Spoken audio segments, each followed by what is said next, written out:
बलूचिस्तान में फितना अल हिंद के खिलाफ बड़ा ऑपरेशन शुरू कर दिया गया है। फील्ड मार्शल आसिम मुनीर की क़यादत में इस वक्त उनके खिलाफ क्या कार्रवाइयाँ की जा रही हैं, आमिर रज़ा से जानते हैं। जी आमिर भाई, फील्ड मार्शल आसिम मुनीर के हुक्म पर एक बड़ा ऑपरेशन फितना अल हिंद के खिलाफ शुरू कर दिया गया है बलूचिस्तान में।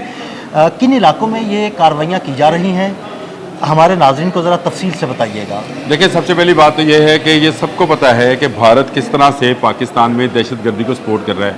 आपने अगर ISPR में होने वाली जो मीडिया कॉन्फ्रेंस थी उसको सुना होगा, तो उसमें DG ISPR ने वाज़ेह अल्फाज में वो टेप भी चलाई थी जिसमें दत्त नामी एक मेजर जो था वो एक दहशतगर्द से राब्ते में था और टेलीफोन के ऊपर बता रहा था कि हमने बलूचिस्तान से लेकर लाहौर तक, जिस शहर में हम इस वक्त मौजूद हैं, वहाँ तक एक नेटवर्क बना रखा है और वहाँ से पैसे किसको कैसे पहुंचाने हैं ये बताएंगे। देखें, भारत और जिसको हम अब फितना अल हिंद कहेंगे, उसने कभी कोई कसर उठा नहीं रखी कि वो पाकिस्तान में तबाही और बर्बादी फैलाए। आपके सामने कुलभूषण जाधव जैसी मिसाल मौजूद है, फिर उनके अभिनंदन को हमने वापस किया। तो पाकिस्तान में हमेशा दूरअंदाजी भारत की जानिब से आती है और बलूचिस्तान के मसले को लेकर वो इस तरह से समझते हैं कि शायद वो अपने इन मज़मूम मकासद में कामयाब हो जाएंगे, जो कि वो चाहते हैं कि बलूचिस्तान को पाकिस्तान से अलग कर दिया जाए। असल में ये सारे का सारा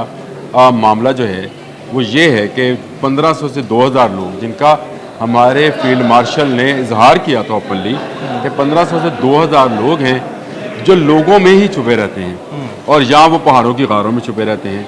तो अब उन पे वो बम गिराया जाने वाला है, ये मैं आपके लिए इतला के लिए अर्ज़ कर दूं, जिसके बाद ये चूहे अपने अपने बिलों से बाहर आने पर मजबूर हो जाएंगे।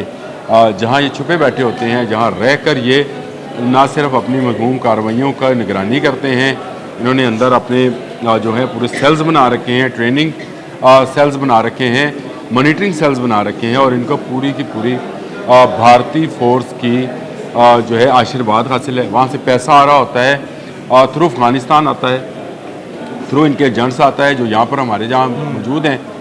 अब इन पर थर्मोबैरिक बम जो हैं वो गिराए जाएंगे और आप ज़रा समझ जाएँ कि ये बम है क्या। थर्मोबैरिक बम एक ऐसा बम है जो आपके इर्द गिर्द की ऑक्सीजन को लेकर ही एक ऐसी फोर्सफुल लहर पैदा करता है जो गारों के अंदर तक जाते हुए लोगों को जो है ऐसा थ्रैश पैदा करती है कि वो बाहर निकलने पर मजबूर हो जाते हैं। इसमें धमाका भी ज़रूर होता है, इसमें आग भी लगती है, लेकिन उसके लिए ऑक्सीजन इस्तेमाल कीजिए। शुरू में थर्मोबैरिक बम के बारे में जब आपसे जिक्र हो रहा था, हम बैठ कर बात कर रहे थे, तो मैंने समझा शायद ये कोई केमिकल वेपन्स है, लेकिन इस वेपन के इस्तेमाल की इजाज़त है दहशतगर्दों के ख़िलाफ़। इसको बहुत सारी जगहों पर बहुत सारे ममालिक ने इस्तेमाल किया। अमेरिका ने किया इस्तेमाल, अफ़गानिस्तान के अंदर, रूस ने किया चेचनिया के अंदर, इसी तरह बाकी और भी बहुत सारे ममालिक हैं जहाँ जहाँ दहशतगर्दी का कोई ना कोई कार्रवाई हुई तो थर्मोबैरिक बम्स को पहाड़ों के अंदर बड़ा कारगर समझा जाता है। इसका इस्तेमाल पाकिस्तानी फोर्सेस ने कर दिया। आपने वो वीडियोस देखी होंगी जो चंद दिनों में रिलीज़ भी की गई हैं, जिनमें ये बताया गया है कि कैसे कैसे इनके ठिकानों को मुसलसल निशाना बनाया जा रहा है। एक भी दहशतगर्द जब तक जिंदा है तब तक अब ये ऑपरेशन नहीं रुकेगा। ये ऑपरेशन जो है बयान मरसूस का ही हिस्सा समझे।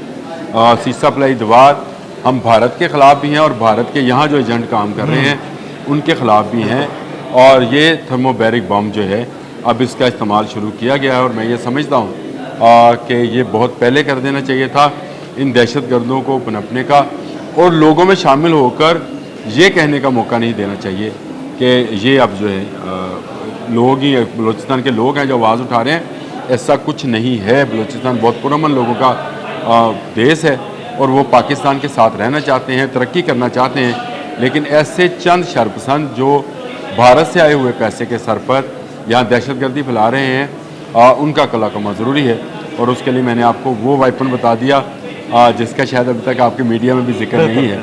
थर्मोबैरिक बम जो हैं अब इनका इस्तेमाल शुरू किया गया है।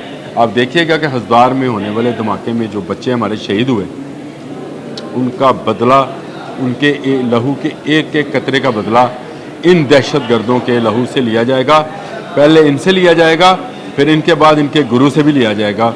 इंशाल्लाह। इंशाल्लाह। बहुत शुक्रिया आमिर भाई जी। बिल्कुल आमिर भाई ने बड़ी तफसील के साथ बताया कि फितना अल हिंद के ख़िलाफ़ किस तरह से ऑपरेशन किया जा रहा है और उनका कला मकामा करने के लिए कौन सा बम इस्तेमाल किया जा रहा है।